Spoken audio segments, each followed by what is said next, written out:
Les damos la bienvenida a todos ustedes. A continuación, les presentaremos una serie de documentales que se referirán a una revisión histórica del siglo XX, en los cuales los primeros videos de esta serie estarán dirigidos a dar a conocer las consecuencias de la Gran Guerra y las causas de la Segunda Guerra Mundial, y además mostrar cómo se vivía en una cultura de entreguerras. Sin más que agregar, pónganse cómodos porque aquí empieza filosofía, historia y esas cosas. Capítulo 1. La Primera Guerra Mundial destruyó todas las bases del equilibrio europeo. En 1918, el poder de las naciones europeas se había debilitado tanto que el papel decisivo jugado por Europa hasta entonces se dirigió a las dos grandes potencias que la flanqueaban. La derrota de Alemania de los Hohenzollern, cerrando el paso a una negociación de paz equilibrada, fue el resultado de la superioridad de los Estados Unidos, porque Europa sola, incluyendo en ella a Inglaterra, no se bastaba para solucionar sus problemas. Luego de la revolución bolchevique, la separación del mundo en dos bloques rivales, inspirado en ideologías diferentes, lo hizo inminente. En 1917, el conflicto entre las potencias europeas se transformó en una contienda ideológica y revolucionaria de carácter general. Lenin y Trotsky contaban con la revolución mundial y no podían contar con la continuación de un sistema de estados independientes. En cuanto a Wilson, no le interesaba un sistema de reajuste territorial, anexiones y compensaciones en que se basaba la política europea, porque nada de eso aumentaba la seguridad o mejoraba la posición de los Estados Unidos. Las declaraciones de Lenin, llamando a la revolución mundial, provocaron un contraataque de los 14 puntos de Wilson, pregonando el principio de autodeterminación, y bajo esos eslogans nace un nuevo sistema internacional. El aislamiento posterior de los Estados Unidos de América y el debilitamiento de la Rusia soviética no restan importancia a este cambio, sino que precisamente el paréntesis que esos dos hechos abren en la consolidación del sistema bipolar del siglo pasado permitieron a Japón de Tojo y a la Alemania de Hitler exigir un puesto entre las potencias mundiales. En primer lugar, refirámonos a los balances de la guerra. La Primera Guerra Mundial fue una experiencia histórica única, tanto por su magnitud como por sus consecuencias. Europa, en particular, salió de la guerra materialmente destrozada. La pérdida de vidas humanas, la desaparición de parte de su infraestructura económica y el aumento del desequilibrio financiero afirman el ocaso que anunciaban con el cambio del siglo XIX a XX. Respecto a la pérdida de vidas humanas en combate directo, encontramos una cifra de 13 millones en total si contamos desde la Revolución Rusa de 1917 a 1920. Y esta cifra se reparte de la siguiente manera. Francia, 1.400.000 muertos, 100.000 fallecidos prematuramente por gases y heridas diversas, 3 millones de heridos y más de 1.100.000 inválidos de guerra. Alemania, 1.827.000 muertos y 5 millones de heridos y mutilados. En Austria-Hungría, 1.400.000 muertos. Rusia, 1.700.000 hasta 1917 y 5 millones hasta 1920. En el Reino Unido, 750.000 y 1 millón contando como imperio. En Italia, 750.000. En Serbia, 365.000. En Estados Unidos, 115.000. A estas muertes hay que añadir las muertes que causó la guerra, la escasez y las epidemias entre los civiles. 570.000 en Francia y 740.000 en Alemania. Y finalmente, no debemos olvidar aquellos que no nacieron y que hubiesen llegado a la edad adulta entre 1934 y 1939, y los que sufrieron la necesidad de dejar sus tierras atrás. En efecto, alrededor de 1 millón de alemanes llegaron a Polonia, países bálticos y Alsacia-Lorena, y se refugiaron en territorio de la República de Weimar. Hungría recibió más de 400.000 personas y Bulgaria 200.000.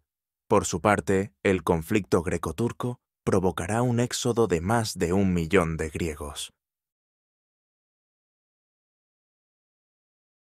El desastre económico que produjo la guerra tiene varios componentes. En primer lugar, las destrucciones materiales, sobre todo en las regiones invadidas, el norte y este de Francia, Bélgica, el norte de Italia y la Rusia europea. Moradas destruidas, millones de hectáreas desaparecidas por la acción de bombarderos, infraestructura ferroviaria, carreteras y puentes arruinados, minas inundadas, barcos mercantes hundidos.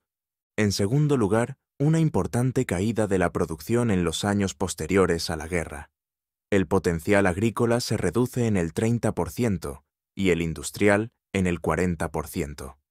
En tercer lugar, la guerra transformó las corrientes comerciales y las orienta hacia América, mientras que algunos países, como la India, que habían sido importadores de productos fabricados en Europa, empiezan a industrializarse. En cuarto lugar, se crea una grave situación financiera, ya que los enormes gastos de los beligerantes arrojan consecuencias catastróficas para las monedas europeas. Europa deja de ser la banca del mundo, debiendo repatriar sus capitales o ceder su titularidad a los Estados Unidos de América. Además, los beligerantes europeos contraen deudas gigantescas, y como la deuda pública no basta para equilibrar el déficit, los gobiernos aumentan el volumen de billetes en circulación mientras el stock de oro disminuye. El resultado no es otro que la devaluación de las monedas europeas. Finalmente, no se debe olvidar que los beligerantes no europeos salieron beneficiados del conflicto. Así encontramos que las sedas y las cotonadas japonesas reemplazaron durante la guerra a los productos ingleses y franceses en el Oriente. Y además, los Estados Unidos habían prestado 10.000 millones de dólares al resto del mundo, mientras almacenaba la mitad del stock mundial de oro. Aunque el liberalismo y la democracia parecen triunfar en Europa con el hundimiento de los 3 imperios autocráticos y con la extensión del régimen parlamentario, aquella situación es temporal, y la democracia liberal será atacada por el socialismo comunista y por el fascismo. Mucho antes de que la lucha cese en noviembre de 1918, era evidente que el mapa de Europa debería de ser dibujado, y que la redistribución de las colonias, la creación de una nueva organización internacional y los cambios en el equilibrio económico afectarían considerablemente a todo el mundo. Sin embargo, la energía de los aliados se había concentrado en ganar la guerra, no en preparar la paz. Los aliados europeos saben que los objetivos de guerra de los Estados Unidos apenas coinciden con los suyos. Francia desea alcanzar seguridad frente a Alemania. Italia y Japón quieren el mayor territorio posible a costa de sus vencidos. Los pequeños estados tienen grandes ambiciones territoriales. Inglaterra pretende restaurar el tradicional equilibrio de poder y el viejo modelo económico en el continente, así como preservar su supremacía naval y ampliar el imperio. Nada de esto tenía mucho que ver con los 14 puntos norteamericanos, y eso lo sabían los europeos. Si bien se habían establecido la evacuación y devolución de los territorios aliados ocupados por el enemigo, no estaba claro lo que abarcaba esa devolución. Se consideraba que Francia recibiría Alsacia-Lorena, sin necesidad de un plebiscito. Bélgica mejoraría su estatus legal y territorial, y que Polonia sería restaurada, aunque sus límites eran imprecisos. El futuro del Imperio Habsburgo se mantuvo ambiguo hasta su armisticio. A pesar de la presión de los emigrados, especialmente checos, el pronunciamiento de los aliados y norteamericanos fue lo suficientemente débil para permitir la esperada paz por separado con Austria-Hungría. Pero más allá de los pequeños acuerdos y de las grandes imprecisiones, se encontraban los acuerdos secretos que Inglaterra y Francia firmaron durante la guerra, pero en Europa el principal beneficiario del Tratado de Londres era Italia, que en 1915 había entrado en la guerra contra las potencias centrales con la promesa de Trentino, parte de Dalmacia y Albania, islas del Dodecaneso y otros derechos indefinidos sobre las colonias alemanas y el Imperio Otomano. No obstante, la Primera Guerra Mundial duró poco más de 4 años y 3 meses. Después del armisticio se necesitaron casi 6 años para complementar el Acuerdo General de Paz. Los franceses insistieron en que París fuera sede de la Conferencia de la Paz, pero fue una sede problemática no solo porque allí seguían vivas las pasiones de la guerra, sino porque también la ciudad, después de 4 años de retaguardia inmediata, no estaba en condiciones de proporcionar habitaciones de hotel, oficinas, coches, imprentas y todo lo relacionado a lo que se requiere para ser sede internacional. Es más, el presidente Wilson llegó a París a mediados de diciembre de 1918 y no encontró nada preparado. La conferencia se abrió finalmente en enero de 1919 y participaron en ella 32 estados, entre los cuales no se encontraban los vencidos. Así se planteó, desde su raíz, el problema de la paz impuesta, de una paz no negociada entre vencedores y vencidos, sin concesiones recíprocas. La Paz de París está formada por 5 tratados de paz. El Pacto de la Sociedad de las Naciones, que se repite en cada uno de esos 5 tratados, viene a coronar el conjunto. El acuerdo tenía naturaleza jurídica, pero distinguiendo la realidad del poder de las principales potencias aliadas y asociadas, Francia, Reino Unido, Italia, Japón y Estados Unidos, y las demás potencias aliadas y asociadas, pactan por separado con cada uno de los vencidos, sin reconocerles sus alianzas de guerra. La Paz de París aspiró, teóricamente, a organizar la vida internacional sobre la base de 2 ideas, la idea de la democracia y la idea de las nacionalidades. Acá, el sujeto de la vida internacional será el Estado, pero un Estado justificado moralmente por su conformidad con una nación. Todos los Estados serán responsables de la seguridad colectiva, es decir, cada uno hará dejación de parte de su soberanía para salvaguardar la paz, se afirma entonces, la primacía del derecho internacional sobre el nacional. Si bien todos los tratados de paz que se firman después de una guerra perdida son impuestos, pero la Paz de París, en general, y el Tratado de Versalles, en particular, lo fueron más claramente. La delegación alemana solo se reunió 2 veces con la delegación vencedora, cuando le entregaron el borrador del tratado y cuando firmaron el tratado en el Salón de los Espejos del Palacio de Versalles. Además, los 2 delegados alemanes no se sentaron en la misma mesa que se encontraban los delegados aliados y fueron escoltados por soldados a su entrada y salida del salón, como criminales conducidos y retirados del banquillo. Estas innecesarias humillaciones suscitarán importantes consecuencias psicológicas dentro y fuera de Alemania al fijar en la conciencia germánica la idea de la paz impuesta y al ayudar a crear en la opinión universal de que la firma obtenida en esas condiciones no obligaba moralmente a respetar el compromiso impuesto. Las nuevas fronteras de Alemania. Alsacia y Lorena. La restitución de esta región había sido el principal objetivo de guerra de Francia, y así lo proclamaron en diciembre de 1914.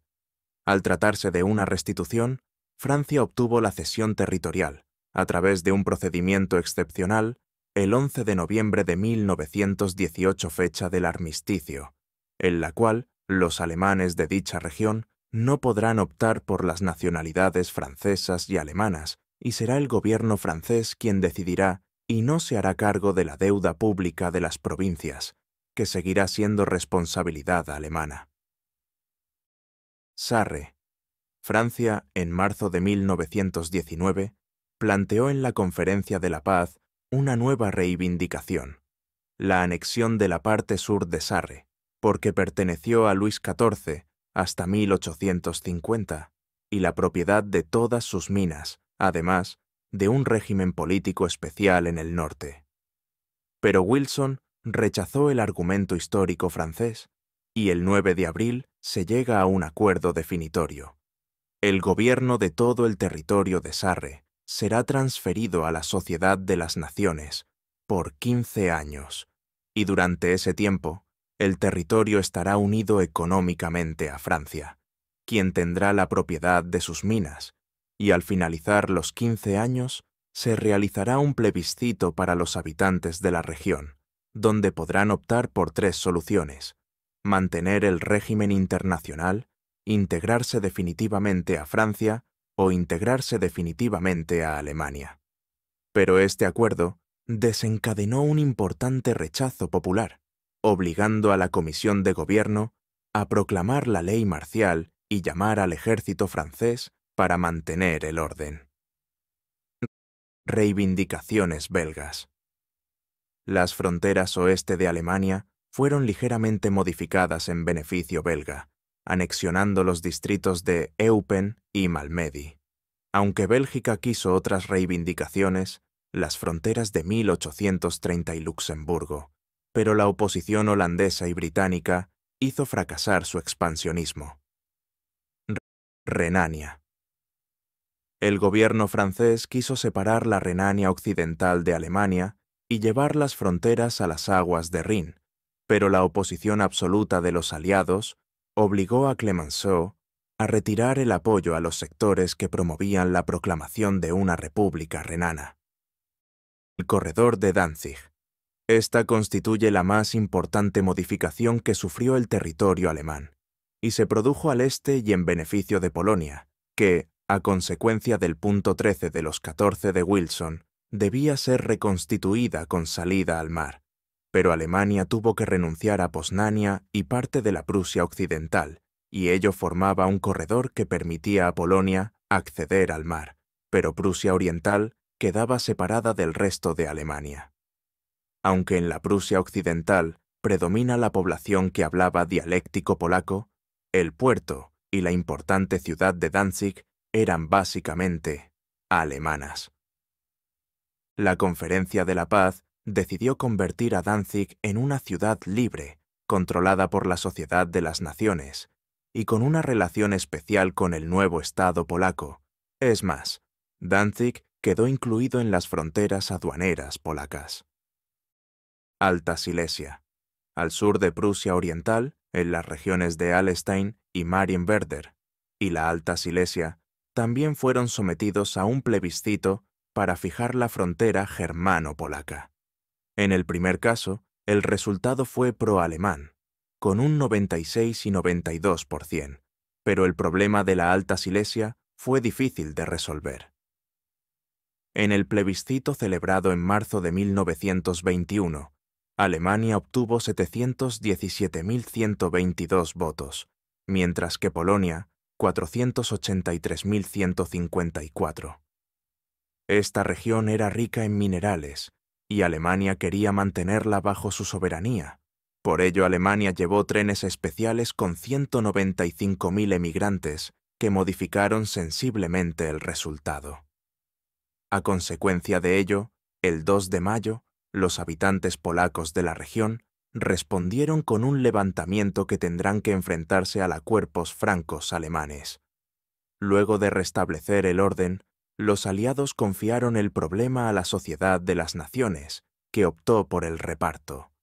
Así que el 20 de octubre de 1921, el norte y oeste pasaron a ser alemanes, y el sur se entregó a Polonia. De esta manera se dividía la región en dos, y dará lugar a innumerables conflictos futuros. Memel. En el extremo este de Prusia Oriental, Alemania perdía la región de Memel, a la orilla derecha de Niemen. Si bien se trataba de un territorio pequeño, con una población alemana y lituana, contenía un importante puerto que reivindicará el nuevo Estado de Lituania. El Tratado de Versalles decidió separar este territorio sin plebiscito, abriendo un conflicto entre la Sociedad de las Naciones, Alemania y Lituania, que se alargará en el tiempo. Alemania, entonces, perdía la séptima parte de su territorio y la décima parte de su población. Y si bien en el futuro podrían aceptar las amputaciones realizadas al norte y oeste, con excepción de Sarre, las pérdidas del este les parecían intolerables, mal justificadas. Es decir, Alemania se resignaba a perder unos territorios que consideraba arrebatados por razones estratégicas y económicas. Por lo mismo, en 1918 y 1919, las grandes potencias vencedoras, y en particular Bélgica, consideraron esencial garantizar la seguridad mundial contra una eventual resurrección de la población alemana. Para impedirlo, se estableció una serie de garantías de orden militar y políticas. Se prepararon 3 tipos de garantías militares: limitación de armamentos, desmilitarización de Renania y ocupación militar. La destrucción del ejército alemán fue buscada tanto por los aliados europeos como por los Estados Unidos, y el Tratado de Versalles limitó, en primer lugar, la flota a un cierto número de guardacostas. Se prohibieron los submarinos y se repartieron el resto de sus barcos entre los aliados. La respuesta alemana fue contundente. Hundieron 70 barcos en la rada de Scapa Flow antes de entregárselos a los aliados. Además, el ejército quedaba reducido a una fuerza profesional de 96.000 soldados y 4.000 oficiales, sin un Estado Mayor central, sin escuelas militares, sin artillería pesada, sin tanques y sin aviones. Los alemanes solo podrían contar con 288 cañones, y la fabricación militar estaría vigilada por los aliados. No obstante, para junio de 1919, Alemania tenía bajo su poder a 400.000 hombres bajo las armas, y los aliados crearon una comisión de control para poner en práctica las cláusulas militares del tratado. Respecto a las garantías políticas, el primer ministro George de Gran Bretaña, junto con el presidente Wilson, le ofrecieron a Clemenceau, a cambio de su renuncia en las reclamaciones sobre la orilla izquierda del Rin, que británicos y norteamericanos se comprometían a una ayuda inmediata a Francia si es que Alemania no respetaba sus fronteras o las belgas. Pero este sistema de garantías fracasó al establecer una estrecha dependencia entre el Tratado Franco-Británico y el Tratado Franco-Norteamericano, y además, el Senado de los Estados Unidos se negó a ratificar el Tratado de Versalles, de manera que Francia se encontró que la única garantía que pudo obtener contra Alemania fue la alianza belga.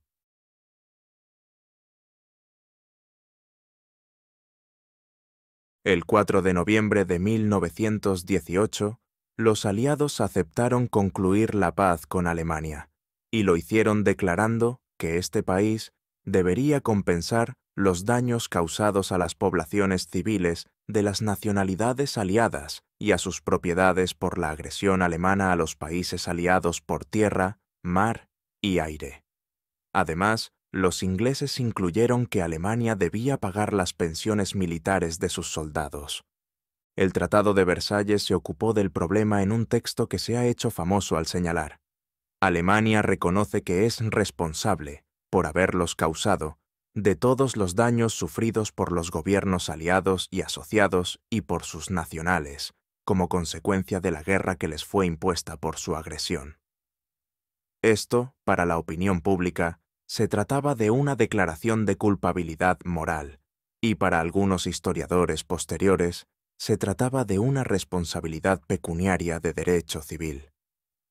Todo el año de 1920 y los primeros meses de 1921 tuvo marcado por la enérgica resistencia alemana a la aplicación de este tratado, en general, y a las reparaciones, en particular, y toda Alemania vivió durante esos meses un importante movimiento de protestas que tendrán fuertes repercusiones no solo en las relaciones europeas, sino que también en la historia de la joven República de Weimar. Con solo decir que se vivió, por ejemplo, un golpe de Estado en Berlín o la militarización de la desmilitarizada región de Renania. No obstante, en el verano de 1921, Alemania se inclina y paga con regularidad las reparaciones. La separación de Austria-Hungría. Desde octubre y noviembre de 1918 hasta 1921, se produce la dislocación de Austria-Hungría y, además, se presenta un doble proceso, en donde los aliados intentan aplicar el principio de las nacionalidades a la vez que favorecen únicamente a los pueblos que lucharon a su lado. De esta manera, el resultado del reparto de la vieja monarquía dual fue la formación de dos grupos de estados, los estados descontentos de la paz, llamados revisionistas, contemplado por Austria, Hungría y Bulgaria, y los estados más o menos satisfechos, Checoslovaquia, Rumania y Yugoslavia. En total, Austria se convierte en un país pequeño de 84.000 kilómetros, con 6,5 millones de habitantes, de los cuales la cuarta parte vivían en Viena.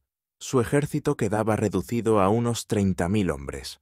Por su parte, Hungría quedaba reducida a 92.000 kilómetros, con 8 millones de habitantes, y un ejército de 35.000 hombres. Tragedia greco-turca. Para Grecia, el año 1920 es un año de victorias en la guerra greco-turca, que estalla antes de que se cierren las heridas de la Primera Guerra Mundial. Aunque en enero de 1921, los turcos se imponen en la batalla de Inonu, los griegos siguen avanzando sobre Ankara, la capital de la nueva Turquía kemalista. Pero en septiembre la situación cambia para Grecia, primero con la derrota de Sakariyai, después con la caída de la República y la restauración de la monarquía. Así, los griegos van perdiendo su voluntad de resistencia frente a los turcos, mientras que Mustafa Kemal va obteniendo grandes éxitos diplomáticos, especialmente con la Rusia soviética. En agosto de 1922, los griegos, derrotados, se retiran de Anatolia, Adrianópla y Tracia Oriental, y los esfuerzos británicos para encontrar apoyo internacional para los griegos fracasa rotundamente.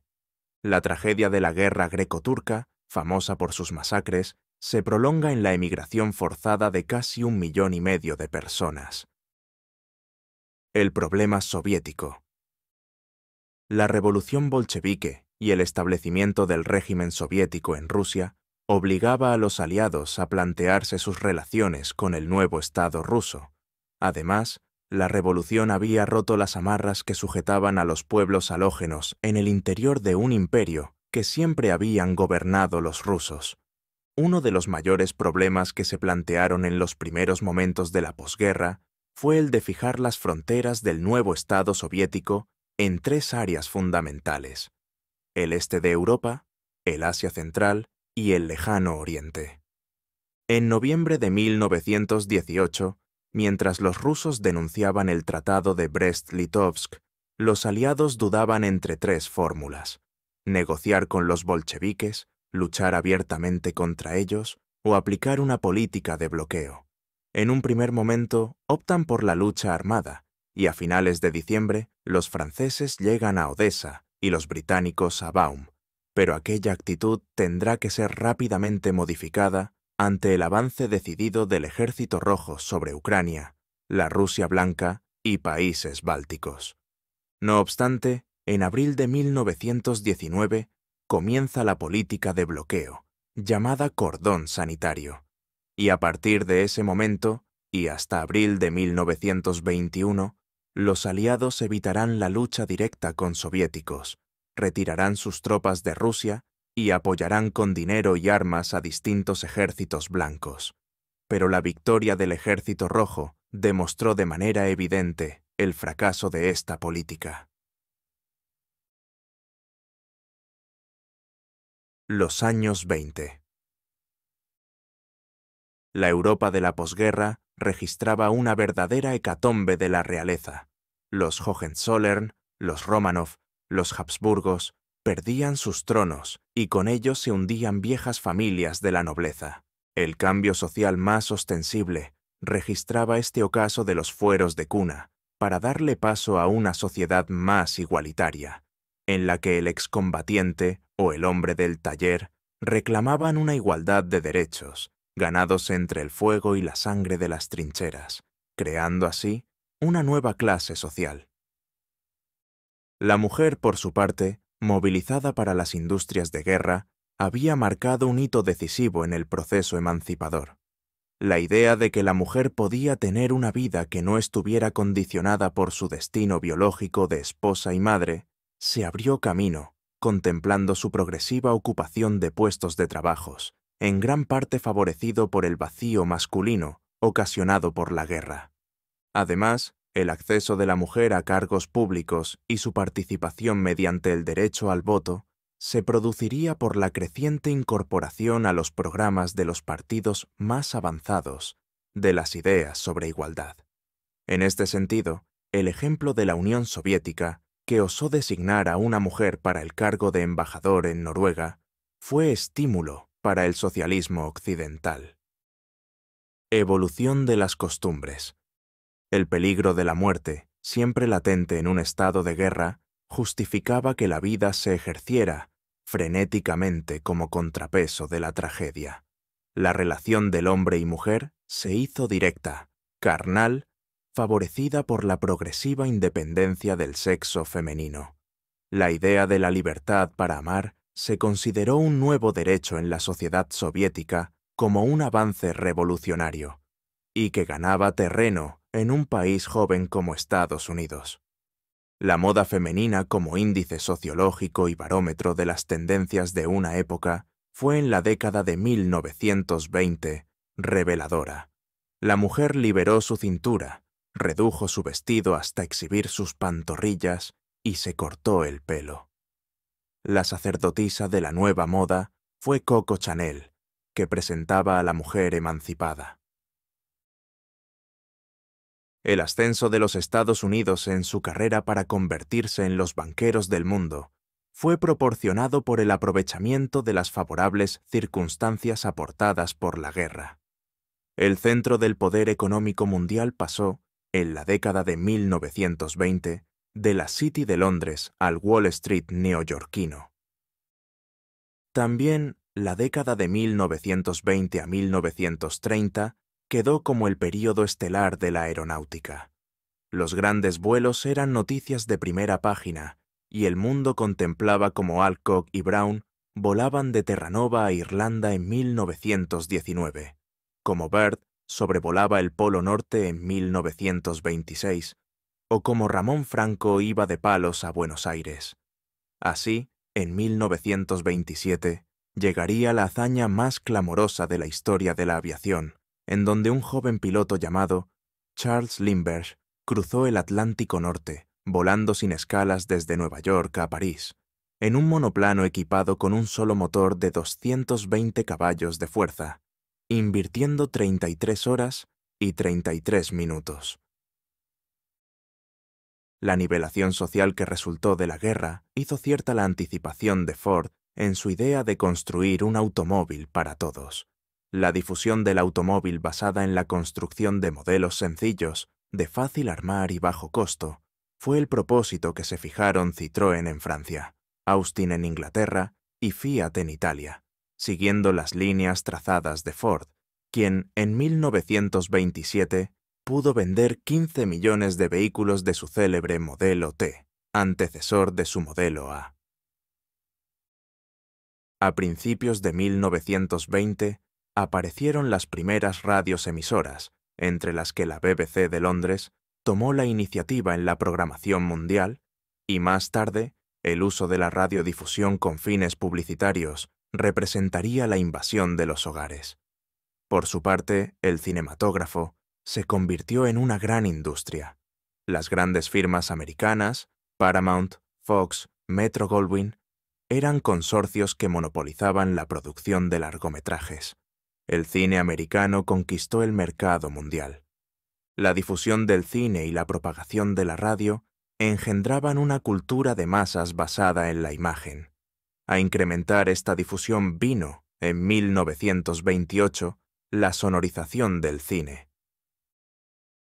En 1929, la producción mundial de materias primas y alimentos superaba en un 20% las cifras de anteguerra.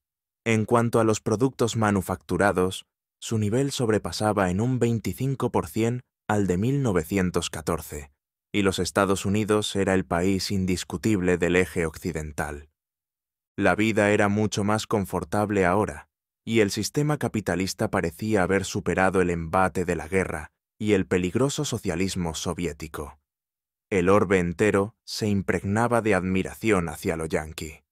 No obstante, toda aquella prosperidad tenía un fondo irreal. La verdad era que las clases trabajadoras recibían una participación muy inferior a la que hubiera convenido para mantener la economía. A pesar de la publicidad, la facilidad de pago y el poder de adquisición no era el adecuado para sostener los altos niveles de producción alcanzados. Aquella ficción duraría hasta el otoño de 1929. Los títulos bursátiles se habían multiplicado muchas más veces que su valor de 1924 a 1925.